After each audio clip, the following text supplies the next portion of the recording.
हर हर महादेव दोस्तों, स्वागत है आपका हमारे YouTube चैनल पर। आज की वीडियो में हम सुनेंगे शिव महापुराण श्री शतरुद्र संहिता का 29वां अध्याय, श्री कृष्ण दर्शन अवतार। नंदिकेश्वर बोले, हे संत कुमार जी, इक्ष्वाकु वंश में श्रात देव की 9वीं पीढ़ी में राजा नभग का जन्म हुआ और उनके पुत्र नाभाग हुए। नाभाग के पुत्र रूप में अम्बरीश का जन्म हुआ। वे परम विष्णु भक्त थे। अम्बरीश के पितामह नभग को स्वयं भगवान शिव ने ज्ञान दिया था। एक समय की बात है कि जब नभग गुरुकुल में शिक्षा ग्रहण करने गए हुए थे, उस समय उनके भाइयों ने राज्य का विभाजन कर लिया और नभग के भाग को भी हड़प कर अपने राज्य में मिला लिया। शिक्षा ग्रहण करने के पश्चात जब वे गुरुकुल से लौटे तो उन्होंने अपना भाग मांगा, परंतु उनके भाइयों ने कहा कि हमने तुम्हारा हिस्सा किया ही नहीं था। अब जो कुछ भी मांगना चाहते हो वह तुम पिताजी से मांगो। अपने भाइयों के स्वार्थी वचनों को सुनकर नभग को बहुत दुख हुआ।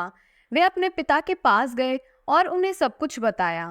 पिता उन्हें धैर्य बंधाते हुए बोले कि तुम्हारे भाइयों ने तुम्हारे साथ छल किया है। तुम बुद्धिमान हो और अपनी जीविका का स्वयं प्रबंध कर सकते हो। इन दिनों ब्राह्मण अंग्रेज का एक बहुत बड़ा यज्ञ कर रहे थे, परंतु छठे दिन उनके यज्ञ में अवश्य ही कोई भूल होगी और यज्ञ पूरा नहीं हो पाएगा। तुम महान विद्वान हो, वहां यज्ञ में जाकर तुम उन्हें उपदेश दो। विश्वदेव संबंधी सूक्तों को पढ़कर उनका यज्ञ पूरा हो जाएगा और वे ब्राह्मण स्वर्ग को चले जाएंगे। स्वर्ग जाते समय वे ब्राह्मण अपना बचा हुआ सारा धन तुम्हें दान दे जाएंगे, जिससे तुम्हें अपार धन की प्राप्ति होगी। अपने पिता की बताई बातों को मानकर वे तुरंत उस स्थान की ओर चल दिए जहां वह उत्तम यज्ञ हो रहा था। वहां पहुंचकर नभग ने उन सूक्तों को स्पष्ट उच्चारण किया और जिससे अंग्रेज ब्राह्मण का यज्ञ पूरा हो गया। वहां उपस्थित सभी ब्राह्मण अपना सारा धन नभग को सौंपकर स्वर्ग चले गए। जैसे ही नभग उस धन को लेने लगे, वहां शिव जी कृष्ण दर्शन रूप में प्रकट होकर बोले, हे नभग, तुम ये धन नहीं ले सकते क्योंकि यह धन मेरा है, इस पर मेरा अधिकार है। उत्तर देते हुए नभग बोले कि यह सारा धन ऋषि मुझे देकर गए हैं, इसलिए यह मेरा है। इस प्रकार उन दोनों में वाद विवाद आरंभ हो गया। तब कृष्ण दर्शन ने कहा कि हम दोनों आपके पिता मनु श्रात देव के पास चलते हैं। वे जो भी निर्णय देंगे वह मुझे मान्य होगा। इस प्रकार नभग और श्री कृष्ण दर्शन मनु श्रात देव के पास अपना विवाद सुलझाने के लिए पहुंचे।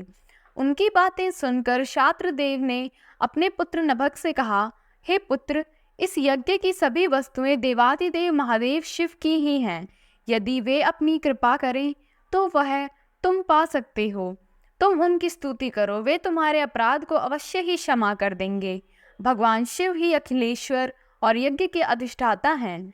ब्रह्मा विष्णु सहित सभी देवता, सिद्ध और ऋषिगण उनकी आज्ञा से ही कार्य करते हैं। यह कहकर श्रातदेव ने अपने पुत्र को लौटा दिया। नभग पुनः यज्ञ भूमि में पहुंचे और भगवान शिव की हाथ जोड़कर स्तुति करने लगे। उन्होंने क्षमा याचना की। उनकी प्रार्थना सुनकर ब्रह्मा, विष्णु व अन्य देवता भी वहां प्रकट हो गए और वे शिव रूपी कृष्ण दर्शन की स्तुति करने लगे। तब प्रसन्न होकर वे बोले, हे पुत्र नभग, तुम्हारे पिता के वचन बिल्कुल सत्य हैं। मैं ही यज्ञ का अधिष्ठाता हूँ और तुम्हारी उत्तम स्तुति से प्रसन्न हुआ हूँ। मैं तुम्हारी सनातन ब्रह्म ज्ञान देता हूँ।